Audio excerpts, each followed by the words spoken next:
अस्सलाम वालेकुम जी, मैं हूं अदील राजा। आप देख रहे हैं मेरा यूट्यूब चैनल जनाबे वाला। बड़ी इंटरेस्टिंग खबरें आज मैंने सिलेक्ट की हैं जिन पे मैं बात करना चाहता हूं। एक तो मेरा फेवरेट टॉपिक है मकार झूठा, पाकिस्तान का सबसे बड़ा झूठा जनरल बाजवा रिटायर्ड, और काजी फायज ईसा। इनके अंजाम से आपको डरना चाहिए। इनका अंजाम मैं आपको बताना चाहता हूँ।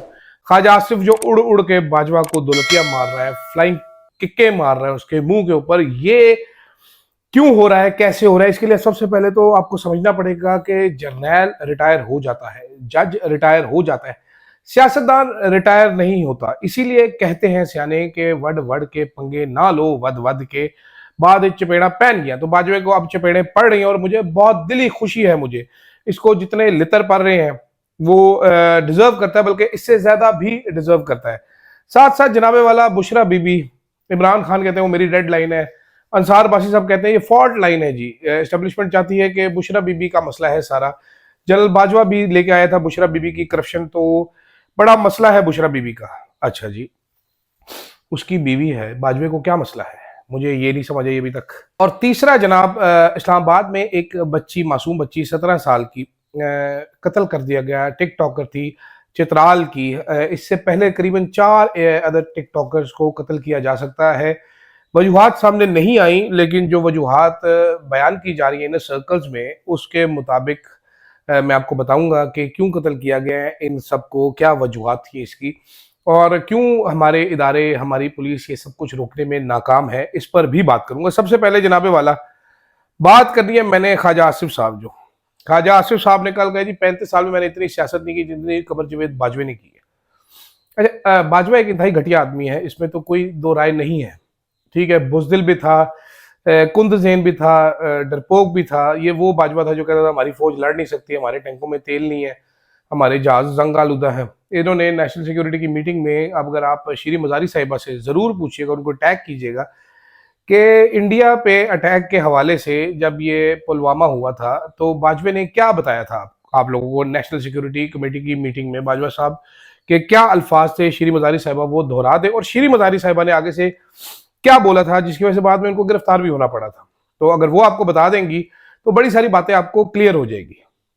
मैं एक बात का कायल हूं कि जो बुजदिल होता है ना, बुजदिल, वो हमेशा जालिम होता है। बस इतनी सी बात आपने मेरी याद रखनी है। एक्सप्लेन मैंने इस पर कुछ मजीद नहीं करना।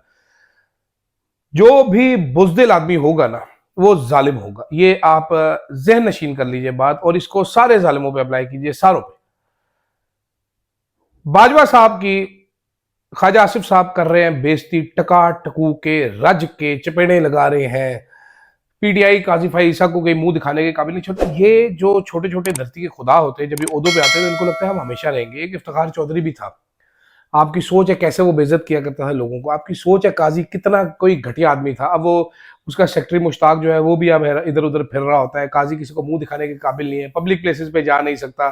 बरतानिया में उसके साथ क्या हुआ, डोनट वाली शॉप पे उसके साथ क्या हुआ, ये किसी गैरतमंद आदमी के लिए ये मौत होती है। लेकिन डॉन जैसे बेगैरत इदारे ने बहरहाल इसका कॉलम छापा, जिसका मुझे बड़ा अफसोस है। मैंने भी डॉन में काम किया बहुत लंबा अरसा। तो घटिया पने की भी कोई इंतहा होती है। डॉन वालों, कोई खुदा का खौफ करो, शर्म करो।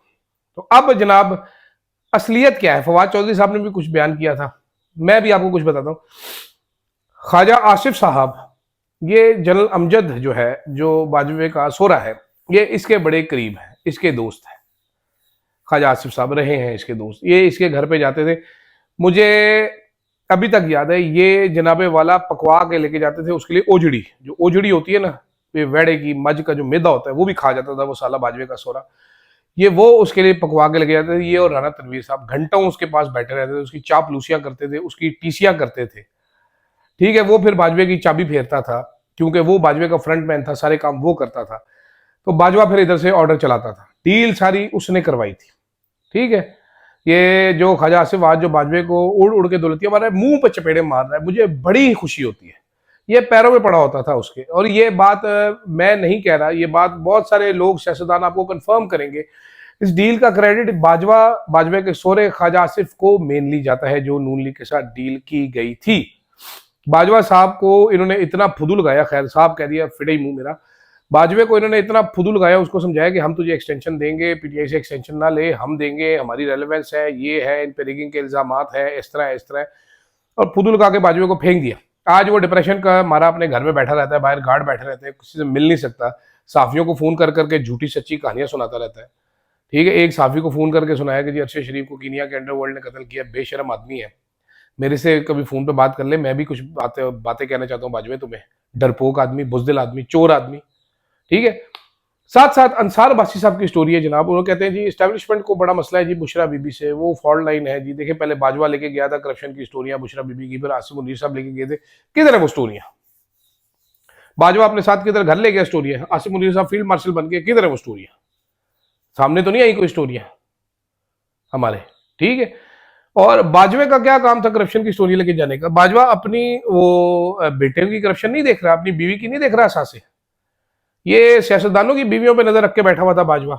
बाजवे की जो अपनी बहू है वो कितना पैसा उसने बनाया, बाजवे की बीवी के नाम पे कितने असासा जाते हैं, किसी ने चेक नहीं करना कभी ये कि यहां पर ये दूसरों की बीवियों के बेडरूमों में जातियां मारते रहेंगे बैठ के आर्मी चीफ साहब हमारे, अपनी बीवी को नहीं चेक करेंगे क्या हो रहा है क्या नहीं हो रहा।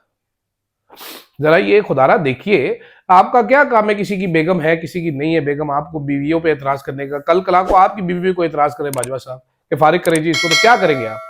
अभी वो समझ आता है ना कनेक्शन आपको, एस्टेब्लिशमेंट का जो डाउट है माउथ पीस है फैसल वाडा, वो कहता है जी बुशरा बीबी को तलाक दे देनी चाहिए इमरान खान को, कि वो सारे फसाद की जड़ है जी बुशरा बीबी, जी बुशरा बीबी बड़ा मसला है। भाई किसी की बीवी है, आपका ताल्लुक क्या है? आप उससे बात करो।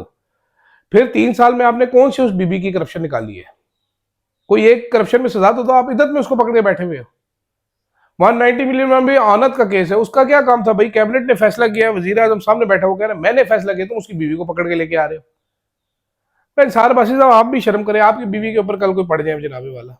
आपका खैर जंग ग्रुप इंतहाई माजरत के साथ घटिया ग्रुप है। ये इद्दत का केस शाहजेब खान ज्यादा साहब नहीं बनवाया था ना, वो मानिका को लेके बैठे हुए थे जैसे उनका बाप है कि जनाब ये इद्दत का केस ये पकड़ लें जी, इद्दत का केस बना दे बीवी में। कोई शर्म करो यार, आप लोग साफी हो, आप किस किस्म के साफी हो?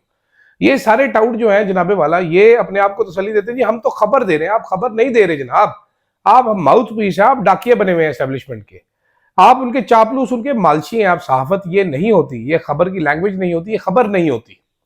और अल्लाह के हुक्म से सारे ही झूठ, जितने कदर झूठ बोल दिए आप लोगों ने, आप तो आसमानी बिजली गिर जानी थी असूली तौर पे अगर अल्लाह मियाँ देख रहा होता। यहाँ पर अल्लाह मियाँ ने भी मेरा ख्याल है मुंह के रोल किया हुआ है, हमारी तरफ नहीं देख रहा, हमारे मुल्क की तरफ हालात नहीं देख रहा, वरना इतने जितने झूठ अंसार बासी साहब माशाल्लाह अल्लाह के हुक्म से इतनी बड़ी दाढ़ी रख के बोलते हैं, सीधी कड़कती हुई आसमानी बिजली गिरनी थी इन पे।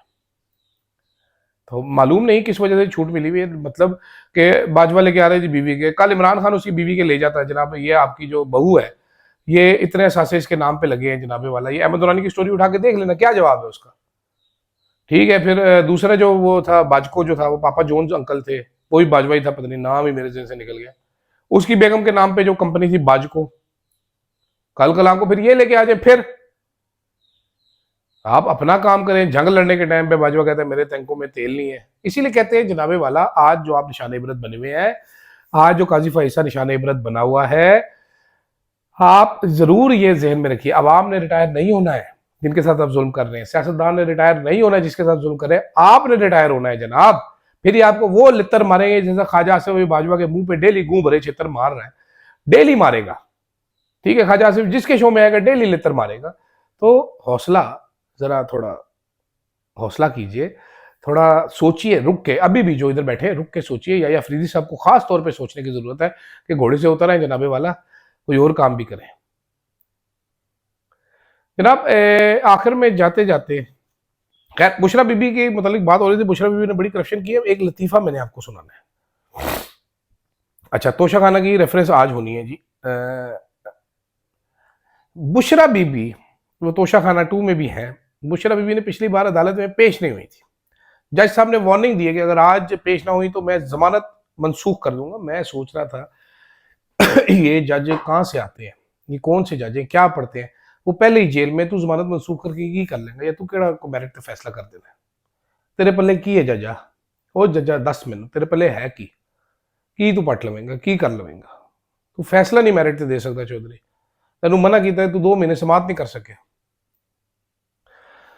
जनाबे वाला आखिर में जाते जाते एक कत्ल हो रही हैं जी टिकटॉकर्स। एक थल की रानी के नाम से एक बड़ी टिकटॉकर थी, एक कल एक बच्ची का कत्ल किया गया है, इससे पहले 2 का कत्ल तकरीबन किया जा चुका है। ये सिलसिला आप वापस लेके जाए तो आपको कंदील बलोच याद आएगी। ये वही सिलसिला आज भी है। कंदील बलोच की भी ऑनर किलिंग थी, उसके भाइयों ने किया, जो हमसे बर्दाश्त नहीं होता, हमारी बहन ये करती है। अच्छा जी, तुसी बड़े गैरतमंद हो, भैन नूं खाना नहीं खिला सकते, ते सिर ते चादर नहीं दे सकते, ते गैरत तुहाडी इस टाइम ते जागदी है। कल का भी अभी तक जो पुलिस के इनर सर्कल्स में चैटर है वो यही है कि गैरत के नाम पे कत्ल किया गया। ये हमारे भाइयों की गैरतें बड़ी लेट जागती हैं, सिलेक्टिव जागती हैं। मैं इन गैरतमंद भाइयों से दरख्वास्त करूंगा कि जनाब गैरतें जल्दी जगाएं, आप फ़ौरन से पहले जगाएं, या आपकी जितना अर्सा गैरत हुई रहती है उस टाइम तक आप बगैरती के को तो मिनाद लग रहे होते हैं। तो मेहरबानी करके गैरत को फ़ौरन से पहले अपनी जगाएं। और ये क्यों के कत्ल होते चले जाते हैं? ये कत्ल इसलिए होते चले जाते हैं, कंदील बलोच के कत्ल में बहुत ज़्यादा शोर मचा था। बचा के, सबसे बचा बचू के हमारी अदालत ने, हमारी रियासत ने उसको माफ़ी करवाई, उसकी दियत करवाई, और उसके कातिल को, उस कातिल को छोड़ दिया था इन्होंने। ठीक है, उस कातिल को, जो उसका भाई था, उसको छोड़ दिया था। तो जब तक आप ऐसे कातिलों को छोड़ते रहेंगे तो अगली बच्ची कत्ल होती चली जाएगी। तो अगर आपने ये रोकना है तो आपने कातिलों को सजा देनी पड़ेगी जी। कुछ ऐसे हीनियस क्राइम्स होते हैं जिसमें आप इनको मौका न दें कि दियत करनी है, स्टेट जो है वो मुद्दई बने। जैसे पुलिस वाले आके शहबाज गिल के केस में, इमरान खान के केस में मुद्दई बनते हैं ना, तो यहाँ पर भी वैसे बने, गैरत दिखाएं थोड़ी सी। फिलहाल के लिए इतना ही। फीडबैक जरूर दीजिएगा, अगर अच्छा लगे तो लाइक जरूर कीजिएगा। अल्लाह हाफिज।